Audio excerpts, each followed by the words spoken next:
Hello everyone, আশা করছি সকলে খুব ভালো আছো। এবারে দোল পূর্ণিমাতে আমরা কলকাতা ছেড়ে অন্য এক জায়গায় কাটিয়েছি। লিস্ট মিলিয়ে তারই সব প্রস্তুতি চলছে আর কি। আর তোমরা তো জানোই ছানাপোনাদের জন্য আমরা দুরাতের বেশি কোথাও থাকতে পারি না। তো এখানে গাড়িতে যাওয়ার জন্য কিছু চিপস, কেক মানে ওই ড্রাই কিছু খাবার নিয়ে নিলাম। আর দোলে যাচ্ছি বলে কথা, রং খেলবো না তা কি করে হয়, তাই কিছু আবিরও সাথে নিয়ে নিয়েছি। বাড়ি ফিরেই সবার আগে ট্রলিটাকে প্যাক করবো বলে নামিয়েছি। আর তখন থেকে লিও সিম্বা কিছু তো আন্দাজ করা শুরু করেইছে, কিন্তু ঠিক ধরতে পারছে না, যেহেতু ওদের জ্ঞানত অবস্থায় এটা আমাদের প্রথম কোথাও ঘুরতে যাওয়া। সেদিনের খাবারটা আমি বাইরে থেকেই আনিয়ে নিয়েছিলাম, ভেজ ফ্রাইড রাইস খেয়েছিলাম সেদিনকার। সত্যি বলতে আমার ঘোরার আনন্দের থেকেও বেশি মনটা ভার হয়েছিল কেন জানো, ওদের জন্য। কারণ এর আগের বার যখন ওদের ছেড়ে শান্তিনিকেতন গিয়েছিলাম তখন ওরা বড়ই ছোট, বোঝার মতন বয়স হয়নি তখনও।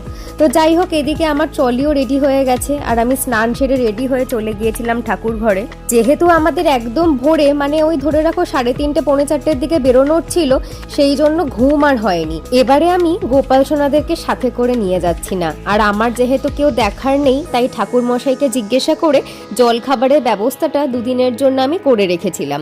আর শুধু গোপাল সোনাদের নয়, আমি সব ঠাকুরের জন্যই তা করে গিয়েছিলাম। আর গোপাল সোনাদের শয়নটা আমি দিয়ে গেছিলাম। তারপর একে একে পাখিদের জল খাবার দেওয়া আর গাছেদের জল দেওয়া সবার সব সেরে আমি তো এদিকে ঘুরতে চললাম। আচ্ছা তোমরা গেস করো তো দেখি আমরা কোথায় ঘুরতে যাচ্ছি। তো আজকের মতন টাটা।